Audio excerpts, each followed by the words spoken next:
At Love Clark. We're going to continue reading The Jewish Response to Missionaries, Counter-Missionary Handbook. This is not what I apply to. This book is good for an example to show what Jews really believe about Judaism and how they really feel about Christianity and Christians trying to butt in and mess with the religion. Okay, so here we go. The obsession to convert Jews. Over the past decade, there has been an alarming increase in the influence of evangelical Christianity. This growth has been accompanied by an astonishing increase in Christian missionary activities which target Jews for conversion. The annual budget for one such missionary group, Jews for Jesus, is over 12 million. Well over 1,000 missionary groups which actively work to convert Jews worldwide, spend over $250 million each year on their efforts. They sponsor hundreds of full-time missionaries as well as television and radio programs and have created over 400 Messianic synagogues, which strive to appear Jewish but are in fact Christian. Missionary conversion tactics. These groups use three deceptive tactics to attract Jews. Firstly, they imply that a Jew can retain his Judaism even after converting. Secondly, they frequently mistranslate and misinterpret Jewish scripture and rabbinical text in order to substantiate their claims. Thirdly, they attempt to delegitimize Judaism by claiming that Christianity is the only spiritual path to God and to salvation. In addition, many missionary groups employ scare tactics and intimidation to discourage individuals from talking with rabbis, thereby preventing them from having an opportunity to hear an opposing viewpoint. Such deceptive tactics are morally objectionable to Jews and non-Jews alike. Among the numerous Christian groups which have publicly condemned the Hebrew Christian movements are the Episcopal Bishops of Maryland, the Archdiocese of Harrisburg, Pennsylvania, the National Conference of Catholic Bishops, Washington, D.C., the Campus Ministry Board at American University in Washington, D.C., the National Conference of Christians and Jews in Southern California region, and the Interfaith Conference of Washington, D.C., a group that includes the Roman Catholic Archdiocese, as well as Baptist and mainline Protestant groups. Well, there's your Babylon for you, huh? Sorry, let me continue. The extent of the problem. Despite such widespread condemnation, the efforts of the Hebrew Christian have met with alarming success. According to Christian magazine Charisma, more Jews have accepted Jesus as their Messiah in the past 19 years than in the past 19 centuries. Most authorities say that there are over 275,000 Jewish converts to Hebrew Christianity worldwide. The Talmud, Sanhedrin 37a, teaches that whoever saves a single Jewish soul is as he saved an entire world. This passage underscores the importance of helping each individual. Even if only one Jewish person were being misled, our concern would be great. When you multiply this by hundreds of thousands, the anguish and concern is far more pronounced. To the Jew first. Most people have heard the missionary group Jews for Jesus, yet there is no Buddhists for Jesus or Hindus for Jesus. Apparently, Christian evangelicals are more obsessed with converting Jews than converting any other group. There are both theological and psychological reasons to explain this historical obsession. The theological obsession. The Christian gospel is described as being to the Jews first and also to the Greek.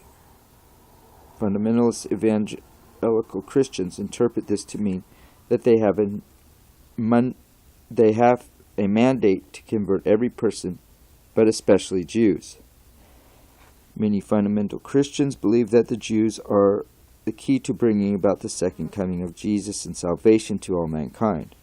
To prove their point, they quote the passages, "Salvation is from the Jews," and "You will not see me until you see the Jews." Say, "Blessed is he, Jesus, that comes in the name of the Lord." Some believe that Jesus' returns is dependent upon the conversion of exactly 144,000 Jews based upon the 7th chapter of Revelation. Let's go back down here real quick. This statement does not include forced conversions carried out under duress, such as those of the Marranos during the Spanish Inquisition. And the rest of the Jews will be wiped out during the Great Tribulation that will accompany the return of Jesus. In the words of Richard Yao, a non-Jewish reformer fundamentalist, the disturbing thing about all this is that the millions of people in this country are getting used to the idea that it's okay for millions and millions of people, Jews, to die in this terrible Holocaust tribulation because that's a requirement for Jesus to return. I think that's very, very scary. The psychological obsession, since the concept of a Messiah was originally and exclusively a Jewish concept, the rejection of Jesus as the Messiah by the Jews has always posed a serious paradox and dilemma for the Christian church. Therefore, in the eyes of many evangelical fundamentalists, each conversion of a Jew to Christianity becomes a corroboration of their faith. For centuries, the response to the Jewish rejection of Jesus has been persecution of Jews, rationalized as God's divine punishment for having rejected Jesus. The fire of prejudice was fueled by New Testament passages such as, "You Jews are of your father the devil." The Jews who killed both Jesus and the prophets and drove us out, they are not pleasing to God. And all the people, Jews, answered and said, "His blood be upon us and our children." Most fundamentalists will agree that the perpetrators of the history of atrocities against Jews were not true Christians. However, according to many historians, it is precisely such New Testament rhetoric that is responsible for creating the atmosphere in which such events could transpire.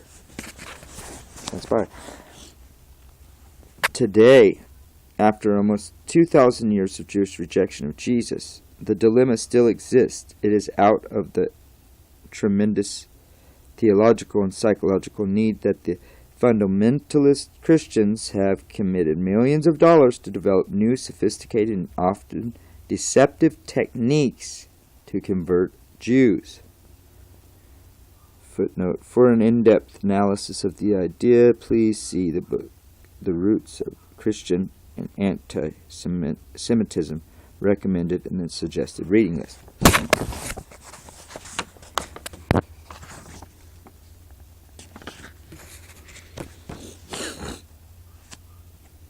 Next we'll be reading this.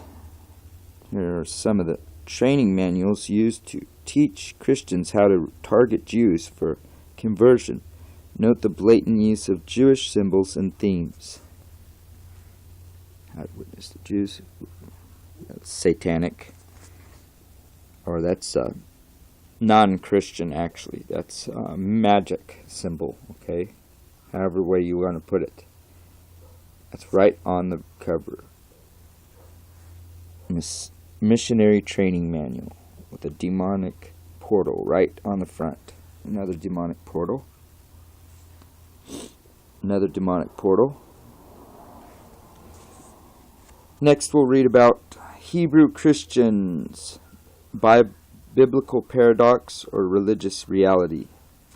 Alright, thanks for sharing, and well, thumbs up and subscribe please, and try to follow along, because this is not all my views and opinions, but I'm reading this for a reason so we get a real understanding of how they can feel, okay?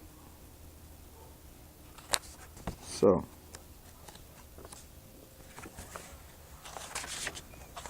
there is an obsession to convert Jews.